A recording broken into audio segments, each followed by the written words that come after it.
누가복음 15장 25절에서 32절. 네, 맞죠? 교독하도록 하겠습니다. 마다들은 밭에 있다가 돌아와 집에 가까이 왔을 때 풍악과 춤추는 소리를 듣고 대답하되 당신의 동생이 돌아왔음에 당신의 아버지가 건강한 그를 다시 맞아들이게 됨으로 인하여 살찐 송아지를 잡았나이다 하니 그가 노하여 들어가고자 하지 아니하거늘 아버지가 나와서 권한대. 아버지께 대답하여 이르되 내가 여러 해 아버지를 섬겨 명을 어김이 없거늘 내게는 염소 새끼라도 주어 나와 내 벗으로 즐겁게 하신 일이 없더니 아버지의 살림을 상녀들과 함께 삼켜버린 이 아들이 돌아오매 이를 위하여 살찐 송아지를 잡으셨나이다. 아버지가 이르되 예 너는 항상 나와 함께 있으니 내 것이 다 내 것이로되 내 동생은 죽었다가 살아났으며 내가 잃었다가 얻었기로 우리가 즐거워하고 기뻐하는 것이 마땅하다 하는지라. 아멘. 아멘. 오늘은 아버지의 사랑 두 번째 시간입니다. 오늘 누가복음 68번째 시간이죠. 제가 이 제목을 정하는데 조금 부족해요. 제목을 정하는 게 굉장히 힘이 듭니다. 너무 성의 없어 보이죠? 아버지의 사랑 2. 네, 성의 없이 졌습니다. 네, 내용에 집중해 주시면 네. 여러분 지난주는 우리 야외 예배였고 그 전주에 우리가 이제 돌아온 탕자 이야기를 이제 여러분들과 함께 나눴습니다. 그래서 그 돌아온 탕자에 대한 가장 중점적인 인물은 탕자가 아니라고 말씀을 드렸죠. 바로 아버지다. 네, 그렇게 말씀을 드렸습니다. 오늘 이 비유의 이제 마지막 시간이죠. 누가복음 1장부터 24장까지 중에서 가장 핵심, 가장 중요한 장을 꼽으라 얘기하면 누가복음 15장이죠. 누가복음 15장은 세 개의 비유가 나온다고 말씀드렸죠. 잃어버린 양, 잃어버린 드라크마, 그리고 잃어버린 아들에 관련된 세 가지의 비유를 예수님이 바리새인과 서기관들 또 예수님을 따르는 무리들에게 이 비유를 말씀하신 거예요. 이 비유를 말씀하시는 그 지금 어떤 시간이냐면 예수님은 지금 어디로 가고 있느냐? 바로 십자가를 향해 가고 있다.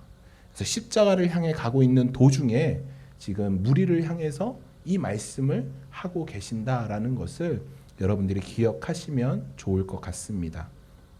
이 비유의 마지막 절을 보면 하나님의 구원이 어떤 건가라는 것을 아주 선명하게 보여주고 있어요. 누가복음 15장 32절 말씀에 이는 내 동생은 죽었다가 살아났으며 이는 내 동생은 죽었다 살아났으며 내가 잃었다가 얻기로 우리가 즐거워하고 기뻐하는 것이 마땅하다. 여러분 그 앞에 똑같은 구절이 또 나와요. 죽었다가 살아난 자. 2주 전에 제가 말씀드렸다시피 아버지의 뜻을 헤아리지 못하고 자기 마음대로 아버지를 떠나서 자기의 쾌락과 행복만을 살았던 둘째는 죽어야 마땅했죠. 율법적으로 죽어야 했어요. 그래서 동네를 들어올 때 그 동네 사람들이 율법에 의해서 죽어야 마땅한 그 둘째를 죽이는 게 율법이에요. 그 율법적인 거예요. 말씀대로 한 거예요. 맞아 죽어야 돼요. 그런데 죽었나요? 아들이 죽었나요? 아니에요. 그런데 아버지가 이렇게 일방적으로 얘기하는 거예요. 얘는 죽었다 살아났다 선포하는 거예요. 죽지 않았어요. 돌에 안 맞았어요. 그 수치와 그 창피를 누가 당했냐면 아버지가 대신 당했어요. 아버지가 그 아들을 감싸 안았어요. 아버지가 그 모든 것들을 받았는데 아들은 죽었다 살아나질 않았어요. 그런데 아버지가 일방적으로 선포하는 거예요. 얘는 죽이지 마. 얘는 살았어. 다시는 죽이지 마. 그 어떤 행위도 하지 마. 얘는 살았어라고 아버지가 이야기하는 것이에요. 이게 구원이에요. 그게 복음인 것이에요. 여러분, 둘째는 죽었다 살아나지 않았어요. 그냥 아버지가 그렇게 인정해 주시는 거예요. 우리 지영자매 세례 받았잖아요. 세례 받은 것은 죽었다가 살아난 것을 상징적으로 보여주는 거예요. 근데 지영자매가 진짜 죽었어요? 아니에요. 다시 살아난 적도 없어요. 하나님이 그렇게 보시는 거예요. 하나님이 그렇게 인정해 주시는 거예요. 여러분을 그렇게 인정해 주시는 거예요. 얘 다시 살았어. 얘 죄에서 죽었는데 다시 살았어. 주님이 그렇게 일방적으로 인정해 주시는 것을 구원이다. 그것이 바로 복음이다라는 것이죠. 우리는 둘째처럼 마땅히 죽어야 돼요. 그런데 아버지가 이렇게 말씀하시는 거죠. 너희는 이미 벌을 받아 죽었다라고 말씀하는 것이에요. 그렇게 선언하신 거예요. 그리고 그 아들을 다시 살려낸 거예요. 아버지가 온 동네 사람들에게 수모를 당해야 돼요. 아들을 살린 것을 수모당해야 되는 거예요. 열심히 뛰어가서 그 아들을 덥석 안고 아버지가 대신 그 수모와 수치를 당했어요. 뛰어간 아버지가 죽어야 할 아들에게 화려한 옷과 반지를 끼워버려요. 오늘 성경에 나오잖아요. 그 둘째를 불러다가 송아지를 잡아서 하고 그 더러운 옷을 다 벗기고 화려한 옷을 입혀요. 그리고 반지를 끼워줘요. 여러분, 용서받지 못한 아들을 아버지가 먼저 용서해 버리는 거예요. 이해가 되시나요? 예수님이 우리한테 그렇게 하셨잖아요. 우리는 용서받지 못해요. 그 어떤 율법으로도 그 어떤 선한 행위로도 용서받지 못해요. 날마다 예수님을 부인하고 하나님을 부인하는 자리에 서 있어요. 그런데 먼저 주님이 우리에게 용서를 선포해 줬어요. 너 내가 용서할 거야. 괜찮아. 괜찮아. 근데 제가 너무 답답한 게 있어요. 뭐냐면 자꾸 주님 앞에 의심을 해요. 내가 용서받았나? 확인 작업을 계속해요. 하나님 나 사랑해요. 하나님 나 진짜 용서한 거 맞아요? 내가 봤을 때 나 진짜 용서받지 못할 놈인데 나 진짜 이렇게 나쁜 짓 하고 이렇게 나쁜 생각하고 저 하루 중에 예수님 생각하는 시간 한 번도 없어요. 그런데 내가 용서받았어요? 자꾸 예수님 앞에 하나님 앞에 이 용서를 자꾸 확인하려고 해요. 그럼 주님 뭐라고 말씀하시겠어요? 야 그래 내가 너 용서했다니까? 내가 너 다시 살렸다니까? 제가 어떤 사람들은 이 수준에서 넘어가지를 못하는 사람을 봤어요. 계속 이 수준에 머물러 있어요. 주님이 원하시는 것은 이제 이 수준을 넘기는 거예요. 둘째 아들이 자꾸 아버지한테 이거 확인한다고 생각해봐요. 좋은 옷 입혀주고 반지 껴줬어요. 그런데 아침에 일어나서 아버지 저 아버지 아들 맞는 거죠? 저 이제 종 아니죠? 자꾸 종의 자리로 가려고 그래요. 그 아버지가 얼마나 답답하겠어요. 아버지가 원하는 건 뭐예요? 그 아들이 어떻게 하는 걸 원해요? 아들의 자리를 누리는 걸 원하는 거예요. 야 예전처럼 너 누려야 돼. 아들의 자리에서 누려. 그거를 지금 아버지는 원하고 하나님은 원하셔요. 여러분 누리시는 거예요. 하나님이 우리를 택하여 주셨어요. 너 살았어 라고 우리에게 선언해 주셨어요. 그 선언은 무엇을 의미하냐면 이제 너는 나의 자녀로서 모든 혜택과 모든 권리를 누려라. 주님이 그거 우리에게 말씀하시는 거예요. 그러면 우리 의심하지 않고 이제 그것을 누리는 것이 필요하다라는 것이에요. 여러분, 아버지는 아들을 살렸어요. 아들이 율법대로라면 돌에 맞아 죽어야 돼요. 그런데 그 아들을 아버지는 그 돌에 맞아 죽지 못하게 아버지가 막았어요. 이건 역시 율법에 위배되는 행위죠. 그러면 아버지도 벌을 받아야 돼요. 그렇죠? 아버지도 벌을 받아야죠. 율법을 어겼잖아요. 아버지가 지금 용서받지 못한 자를 자기 마음대로 용서해 버렸어요. 돌도 한 대도 안 때렸잖아요. 그렇기 때문에 아버지가 율법을 어긴 것이 되는 것이죠. 여러분, 율법은 뭐냐면 눈에는 눈, 이에는 이예요. 모세 율법이 그거예요. 누가 눈 하나 뺐으면 나도 그 사람 눈 하나만 빼면 돼요. 그게 죄가 아니에요. 율법대로는 눈에면 눈, 이에는 이예요. 아버지가 스스로 율법을 파기하셨어요. 그리고 그 동네에서 웃음거리가 됐어요. 조롱거리가 됐어요. 그게 십자가인 거예요. 그게 십자가. 예수님이 이 땅에 내려와서 그 온갖 수치와 조롱을 나 대신, 우리 대신 받아줬어요. 그리고 온 사람들에게 웃음거리가 됐어요. 네가 왕이냐? 네가 뭐냐? 온갖 수치와 조롱을 받았어요. 그게 십자가인 것이죠. 그리고 그 아들을 율법으로부터 자유함을 주신 거죠. 우리에게 자유함을 허락하신 것. 여러분, 저는 이걸 보면 너무 감격스러워요. 여러분, 그 아버지가 그 아들이 언제 올까? 그 아버지가 그 아들을 늘 기다리는 거예요.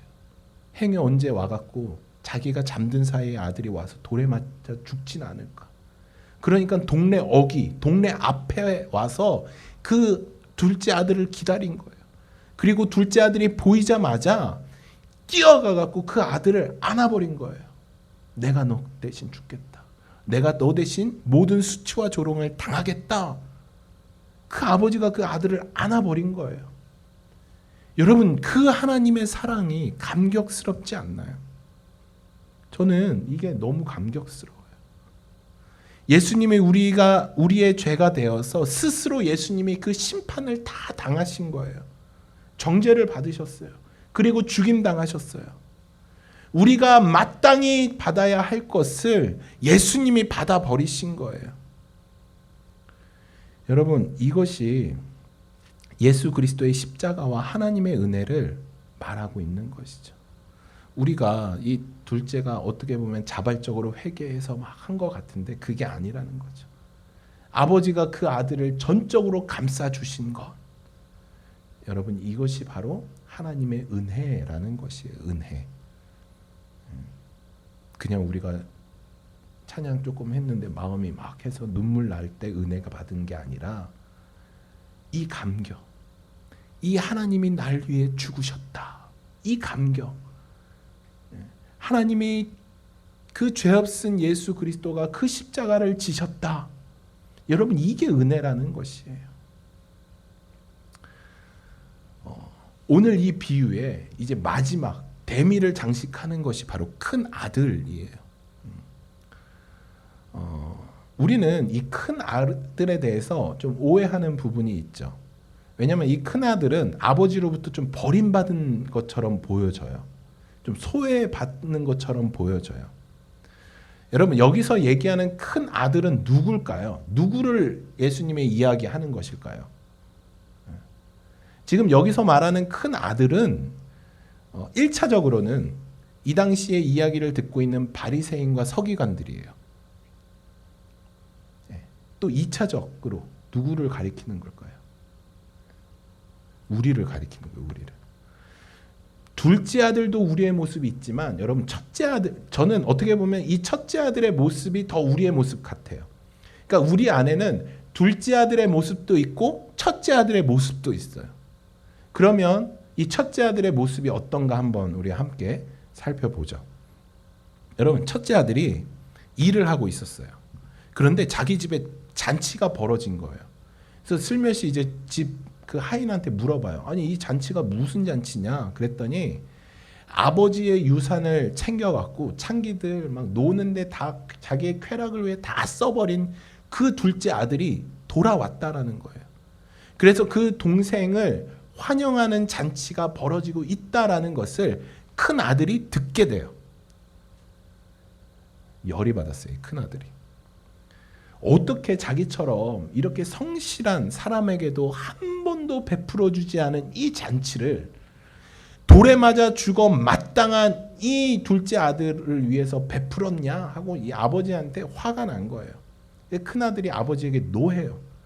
그래서 큰아들이 노해서 집에 돌아오질 않아요. 화가 나갖고 씩씩거리고 막 있어요. 어제 준섭이도 좀 화가 났어요. 그랬더니 차 타고 갔는데 화가 내려서 자기 차에서 내리겠대요. 독해졌어요. 차에서 내려서 밖에서 살겠다는 거예요.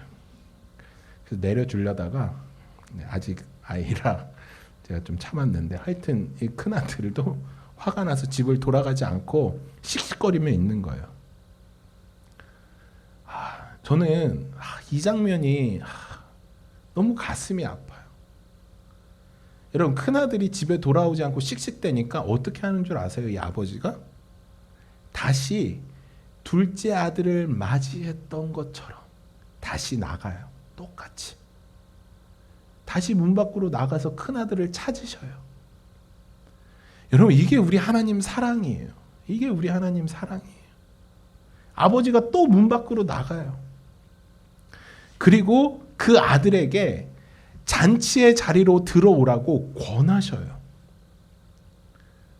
여러분, 28절에 권하다라는 말은 어떤 단어의 뿌리냐면 보혜사 성령의 뿌리예요.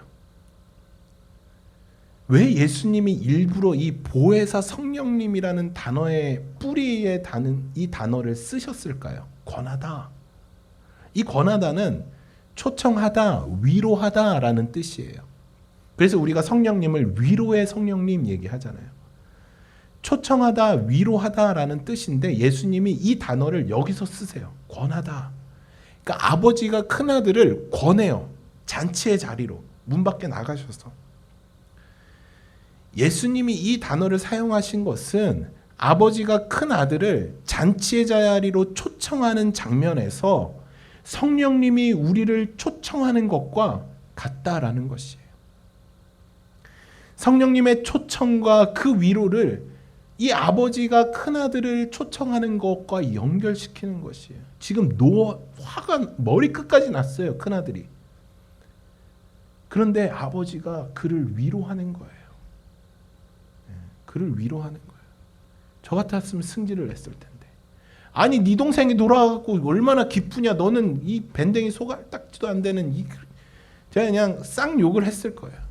그런데 이 아버지가 큰 아들을 위로하는 거예요. 그리고 잔치의 자리로 다시 부르는 거예요. 초청하는 것이에요. 여러분, 그렇기 때문에 우리는 이 큰아들을 섣부르게 버려졌다, 아버지에게서 외면당했다라고 생각하면 안 되는 것이죠. 탕자의 비유에서 저는 이 큰 아들이 가장 중심이 되는 인물이라고 생각을 해요. 제가 볼 때 이 큰 아들이 제일 악한 인간이에요. 악한 인간. 여러분, 왜 악한 인간이냐면 이 큰 아들은 성실하잖아요. 그 아버지의 일을 내가 한 번도 쉬지 않고 열심히 일했다라고 자기 입으로 얘기를 하잖아요. 엄청 성실해 보여요. 엄청 의로워 보여요. 그런데 죄송하지만 이것은 다 거짓된 거예요.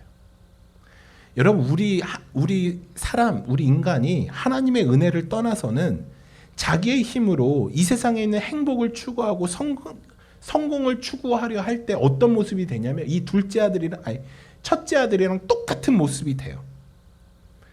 여러분, 첫째 아들은 둘째 아들처럼 완전히 파산의 상태로 떨어지는 그런 모습이 지금 오늘 본문에 나와 있죠. 하나님 없이는 우리가 참 행복도 참 어떤 그 성공도 누릴 수 없다라는 것을 지금 보고 있는 거예요. 둘째 아들은 돼지우리에 가서 깨닫는 거예요. 아, 내가 지금 돼지우리에 있구나.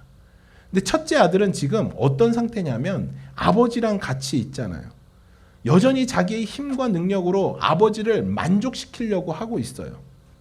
그런데 여러분, 이게 어디서 지금 드러나는 거냐면 둘째 아들이 딱 들어오니까 이 첫째 아들의 마음 상태가 드러나요. 지금 둘째 아들이 들어와서 아버지는 어떤가요? 아버지가 어때요? 엄청 기쁘죠. 근데 첫째 아들은 기뻐요? 안 기뻐요? 안 기뻐요. 이게 문제예요. 만약에 첫째 아들이 그 아버지의 마음과 합해서 그 아버지를 진심으로 사랑하고 그 아버지를 진심으로 돕고 그 아버지와 진심으로 함께했다면 둘째 아들이 돌아왔을 때 아버지가 기뻐했던 것처럼 첫째 아들은 어떻게 해야 돼요? 기뻐해야 돼요. 그런데 기뻐하지 않아요. 첫째 아들은 분이 가득 차요. 결국 첫째 아들이 아버지에게 보인 성실은 어떤 것인가요? 자기 이익을 위한 거예요. 그도 결국 아버지 유산 때문에 아버지에게 인정받아서 더 많은 유산을 얻기 위해 아버지에게 인정받아서 더 많은 혜택을 누리기 위해 그 열심을 보인 거예요. 지금 그것을 예수님이 첫째 아들 비유로 바리새인과 서기관들에게 이야기하는 것이에요. 너희들의 열심이, 너희들의 노력이, 너희들의 그 힘이 바로 이 첫째 아들과 같다라는 것을 예수님이 보여주시는 거예요.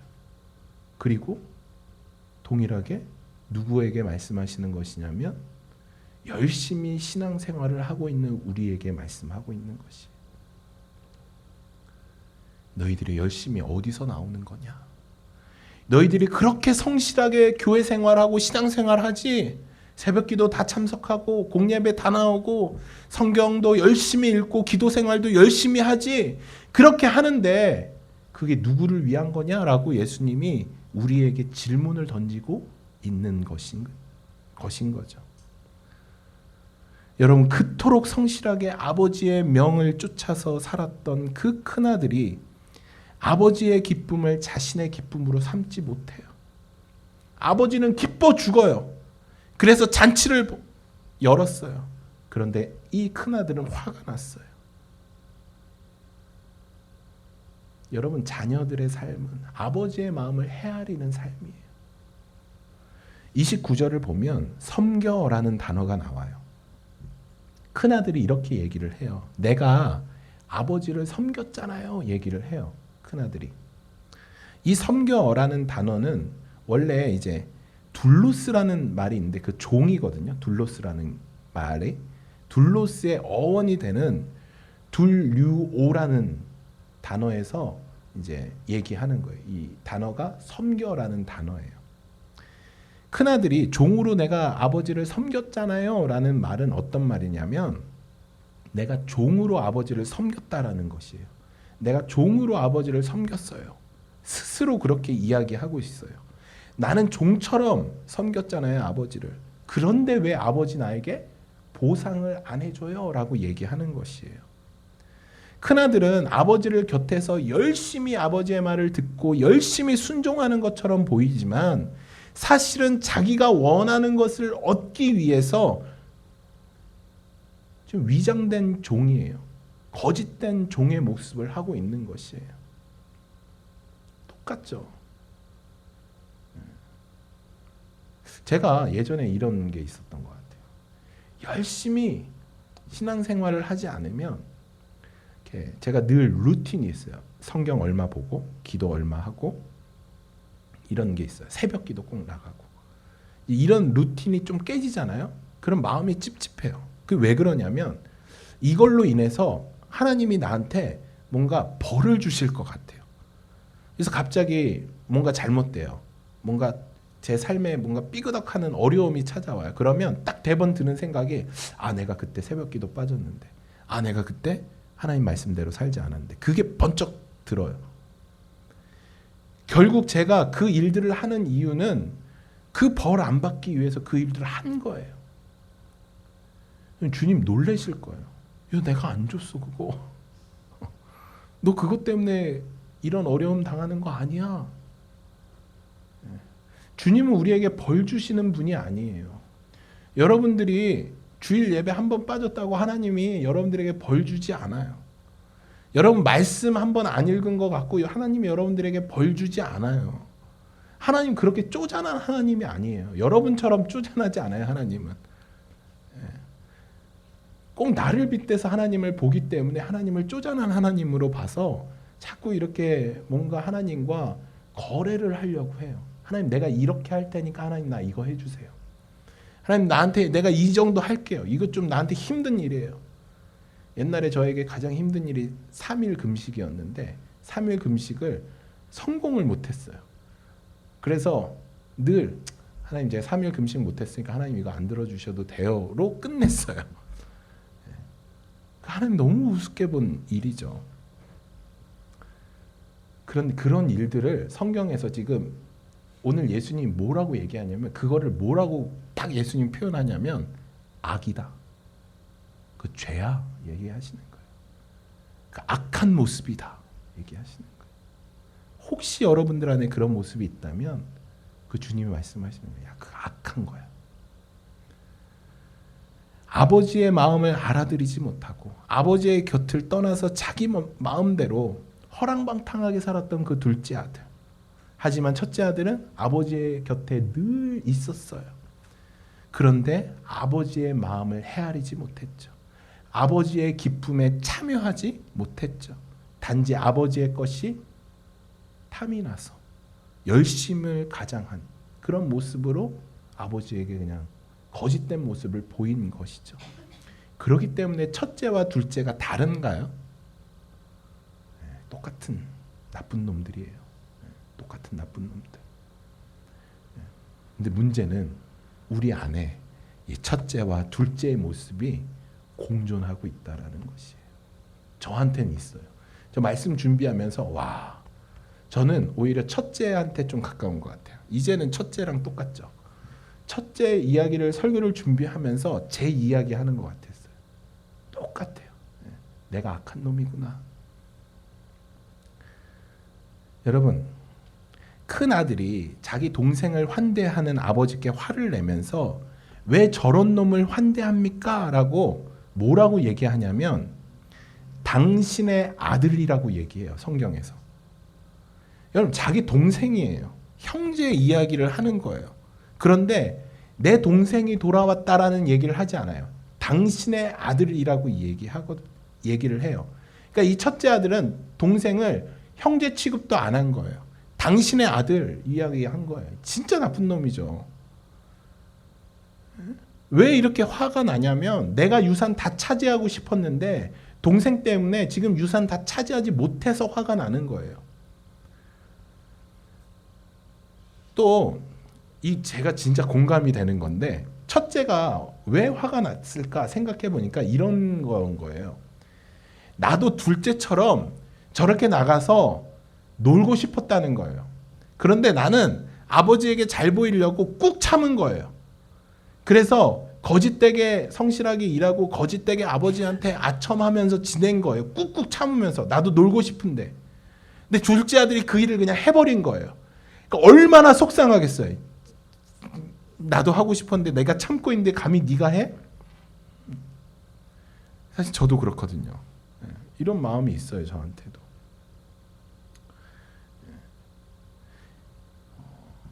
여러분, 이런 마음들을 우리 안에 이런 마음들이 있는지, 나에게 첫째와 둘째와 같은 마음이 있는지에 대해서 우리가 스스로를 날마다 확인하는 작업들이 필요해요. 우리가 이런 것들을 확인하지 않으니까 그 사람, 우리 정말 많은 그리스도인들이 어떻게 살아가냐면 거짓된 신앙으로 살아가요.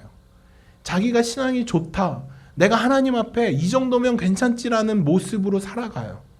말로는 아이 저 정도면 괜찮죠라고 말은 안 하지만 그 안에 어떤 마음이 있냐면 나 정도 가진 신앙은 하나님 좋아하지, 기뻐하지. 그러니까 어떤 부작용이 생기냐면 자꾸 신앙이 약한 사람들을 판단해버리는 거예요. 어떻게 저렇게 신앙생활할 수 있어? 아니 어떻게 저 상황에 기도 안 할 수 있어? 이러고 자꾸 판단을 해버린다라는 것이죠. 그러니까 우리 안에 이 하나님의 은혜가 날마다 필요한 거예요. 이 은혜는 나를 보게 하는 거예요. 아, 하나님이 정말 죽은 나를 위해서 대신 죽으셨구나. 그리고 대신 사셨구나라는 이 은혜를 날마다 깨닫지 않으면 어느 순간 나는 첫째와 같은 자리에 있어요. 둘째를 사람 취급도 안 해요. 여러분, 그런 모습이 우리 안에 어느 순간 보이게 된다라는 것이에요. 여러분, 우리는 하나님의 자녀죠. 그렇죠? 주님, 이 아버지가 뭐라 그랬냐면 잃어버렸다, 다시 찾았다라고 이야기해요. 잃어버린 것을 다시 찾았다. 여러분, 잃어버렸다라는 건 어떤 말인가요? 그 무슨 말이냐면 전에는 하나님의 소유였다라는 것이에요. 우리가 하나님의 소유였어요. 그런데 잃어버린 거예요. 그렇기 때문에 우리는 어떤 존재냐면 주님 안에 하나님의 자녀된 백성이라는 것이에요. 우리가 이 정체성을 갖고 사셨으면 좋겠어요. 우리가 이 땅을 살아가는데 여러분, 이 땅에 아무리 아름다운 것, 화려한 것,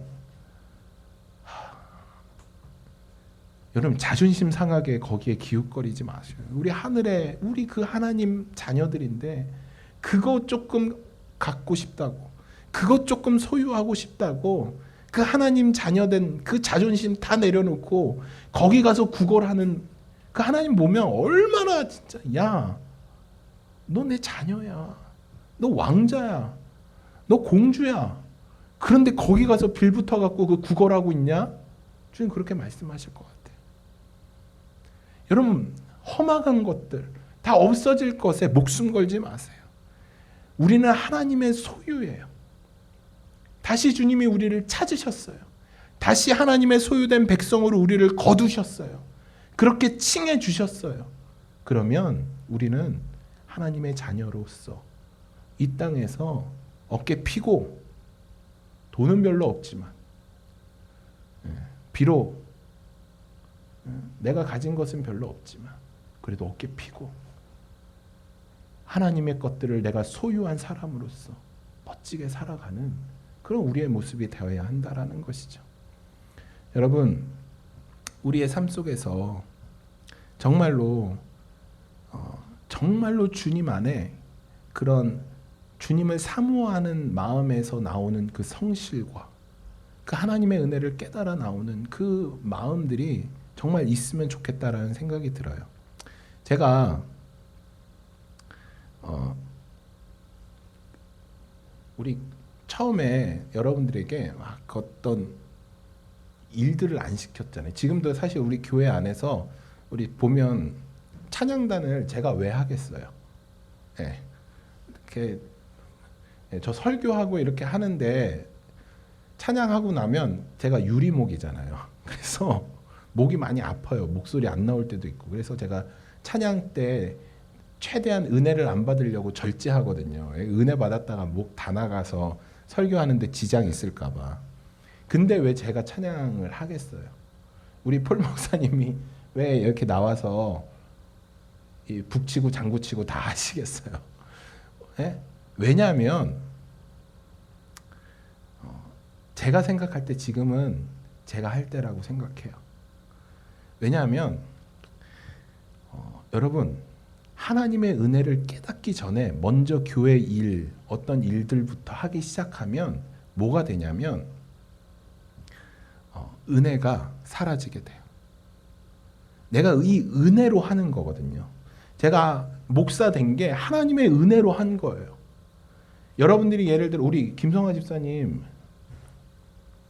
잠깐 되게 쑥스러워해서 제가 최대한 안 하려고 그러는데 얼마나 힘드시겠어요. 8시부터 이 긴 시간을 계속 예배를 도대체 하루에 몇 번을 드리시겠어요. 또 성가대 반주도 하고 막 그래서 진짜 지난주도 안 나오신 게 제가 쉬라 그랬어요. 너무 힘드실까 봐. 그리고 한 번씩 폴 목사님한테 피아노 넘기고 한 번씩 쉬시라고. 근데 집사님이 이거 왜 하시겠어요? 그 은혜 경험했으니까 하는 거예요. 은혜로 하는 거. 이거 그냥 하라 그러면 하겠어요? 이거? 못하죠. 내가 먼저 은혜 받고 교회에서 성가대를 하든 찬양단을 하든 뭐 식당 봉사를 하든 하는 거예요.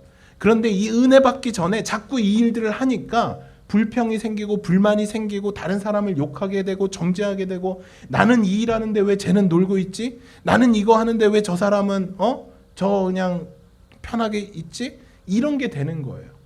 내가 은혜 받아서 주님의 그 은혜에 감격해서 화장실 청소하는 거예요. 내가 주님의 받은 그 은혜에 감격해서 바닥 쓰는 거예요.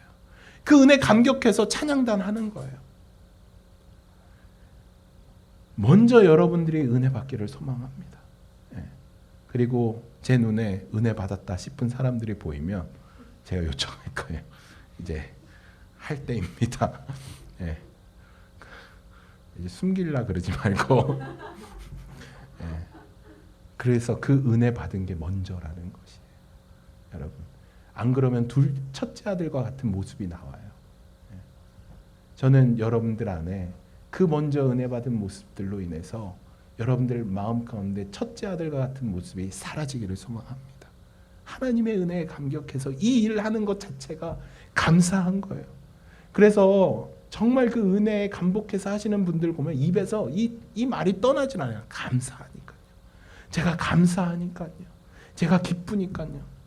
제가 김성아 집사님한테 맨날 이 죄스러운 마음으로 이러면 집사님 늘 그래요. 감사하고 기쁘다고 충전된다고. 좀 그런 걸로 하는 거예요. 그래야 내 안에 첫째 아들과 같은 마음이 사라지는 거예요. 그러니까 먼저 은혜 받기를 소망합니다. 그렇다고 하기 싫다고 은혜 받기를 더디하지 마시고, 네. 빨리 받아야 돼. 4년이 지났으면 지금 한 분 정도는 지금 한 분 나와서 할 때예요. 지금 너무 지금 뭐 한 10년 지나서 이러면 안 됩니다. 저 좀 이제 쉬게 해주세요. 하여튼 여러분들 안에서 둘째 아들과 같은 마음, 첫째 아들과 같은 마음 없어지기를 소망합니다. 그 은혜 가운데 있기를 소망합니다. 말씀을 마치려고 합니다. 여러분, 저는 이 하나님, 이 아버지가 첫째 아들을 초청하는 게 너무 감사해요. 불평불만하고 화나 있는 그 첫째 아들을 향해서 아버지가 다시 밖으로 나가세요. 그리고 첫째 아들을 다시 초청하세요. 우리 주님이 여러분들을 지금 초청하고 계세요. 어디로 초청하시냐면 그 아버지의 잔치의 자리로 여러분들을 초청하세요. 저는 그 초청이 그래서 그 잔치에 있는 것이 바로 은혜라고 생각해요. 그 아버지의 잔치에 우리가 참여해야 돼요. 그게 바로 하나님의 은혜죠. 저는 여러분들의 매일의 삶이 이 잔치에 참여하는 그 하나님의 은혜를 누리는 저와 여러분들이 되기를 간절히 소망합니다. 그리고 나서 교회 봉사하고 그리고 나서 찬양단하고 대표 기도도 하고 하는 것이죠. 여러분, 이 은혜를 먼저 누리며 그래서 이 은혜 가운데 내가 날마다 그 감사를 주님 앞에 표하며 나가는 그런 저와 여러분 되기를 간절히 소망합니다. 우리 함께 기도하시겠습니다.